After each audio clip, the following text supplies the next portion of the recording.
안녕하세요. 구름이입니다. 구독과 좋아요 부탁드립니다. 바이에른은 챔스 16강에서 레버쿠젠을 3대 0으로 승리하며 8강 진출이 유력해졌습니다.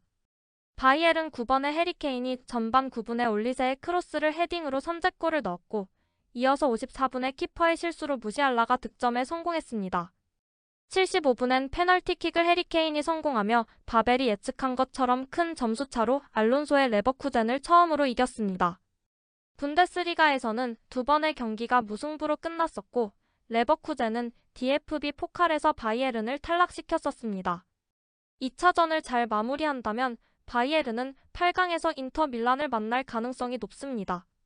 소파스코어에 따르면 김민재는 88분을 소화하며 터치 54회에 클리어링 4, 경합 1, 롱패스 2회, 패스 46회 중 41회를 연결하며 89%를 기록했습니다. 김민재의 기록은 다른 경기에 비해 수치가 낮았지만 언론 평가 점수는 높습니다. 첫 번째 달리기 경합에서 프림퐁을 힘차게 추월했지만 안타깝게도 그 과정에서 발목을 삐끗했습니다. 충격의 순간을 재빨리 떨쳐냈습니다. 자신의 책임 구역에서 어떤 기회도 허용하지 않았습니다. 레버쿠젠이 측면에 과부하를 걸었을 때 가끔 소극적인 모습을 보였을 뿐입니다. 13분 노이어에게 치명적인 백패스를 시도하면서 또 다른 심각한 실수를 범했습니다. 하지만 다시 정신을 가다듬고 비르츠를 상대로 뛰어난 경기를 펼치며 마법사를 페널티 구역 밖으로 완전히 밀어냈습니다. 어쨌든 공중에서는 매우 강하죠.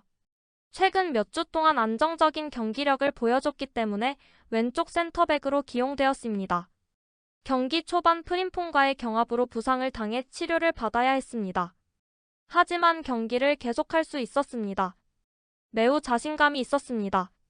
한국 선수는 몇 주 동안 아킬레스건 문제로 어려움을 겪고 있지만 여전히 이를 극복하기 위해 노력하고 있습니다. 포지셔닝과 경합에서 거의 완벽한 성과를 보였습니다. 89분에 다이어와 교체되었습니다. 3분 만에 처음으로 모습을 드러낸 김민재는 프림퐁과의 몸싸움에서 강력한 선방을 펼쳤지만 왼쪽 발목에 부상을 당했습니다. 치료를 위해 잠시 휴식을 취한 후 경기는 계속되었습니다. 슈투트가르트전만큼 눈에 띄지는 않았지만 여전히 견고했습니다. 김민재는 경합 후 초반에 쓰러졌지만 치료를 위해 잠시 휴식을 취한 후 계속 플레이할 수 있었고 강력한 오프닝 플레이로 인상적인 모습을 보였습니다.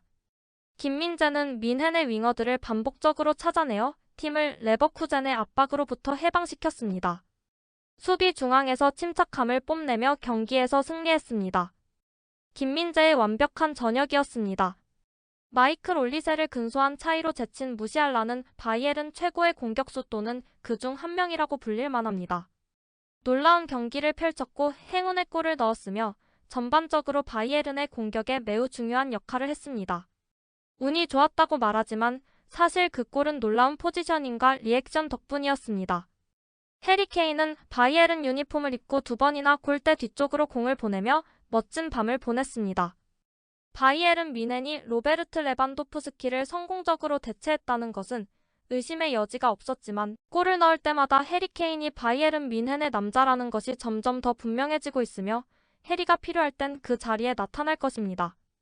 선수들은 챔스 8강이 눈앞에 보이지만 2차전에서도 오늘과 같은 경기를 기대하고 있습니다. 우리는 순간을 잘 활용했습니다.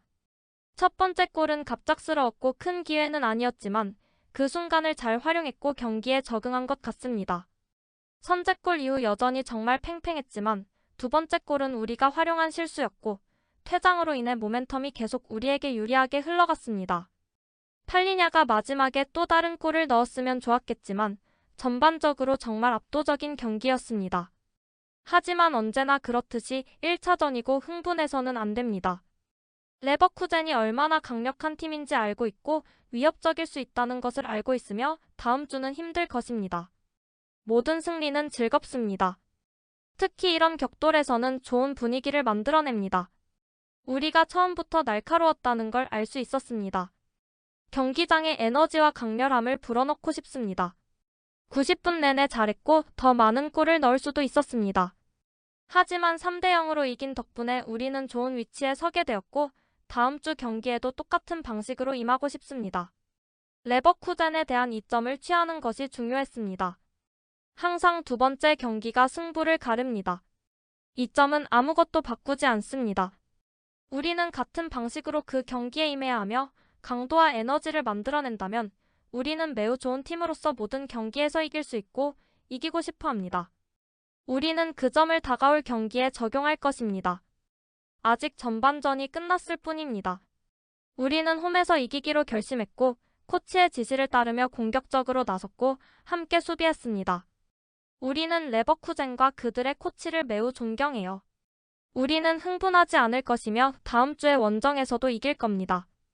곧 결정이 내려질 겁니다. 공은 제 코트에 없습니다. 제 계획은 A매치 전에 하는 것이었습니다. 클럽은 레버쿠젠과의 두 번째 경기 전에 원했습니다. 마지막 유로를 짜내는 것이 아닙니다. 파리 생제르맹은 2029년까지 지속되는 최고의 계약을 키미에게 제안했습니다. 제안은 검토 중이지만 지금까지 키미이가 수락하거나 거부한 적은 없습니다.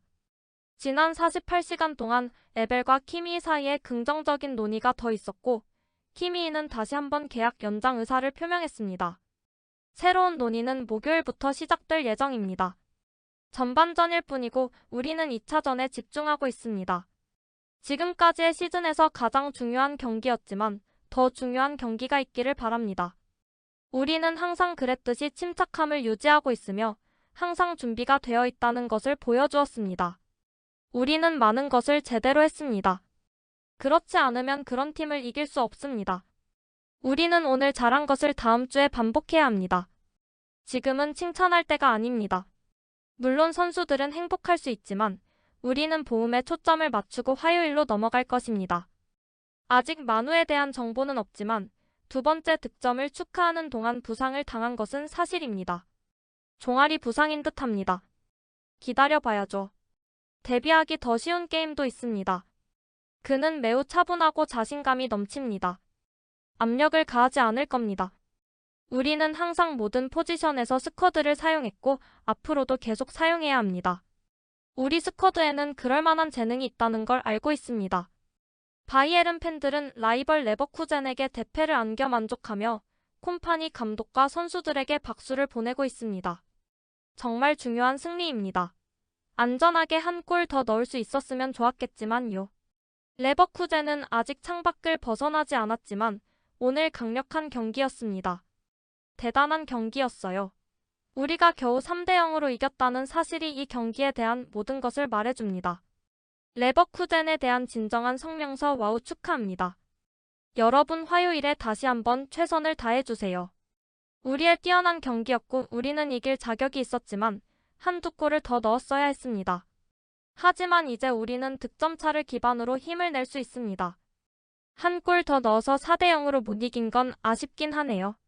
그들에게는 아주 작지만 기회가 남아있고 4대0이었다면 마지막 희망마저 사라졌을 텐데. 우리는 콤파니에 대해 불만을 품고 있지만 어떻게든 그는 다음을 해냈습니다.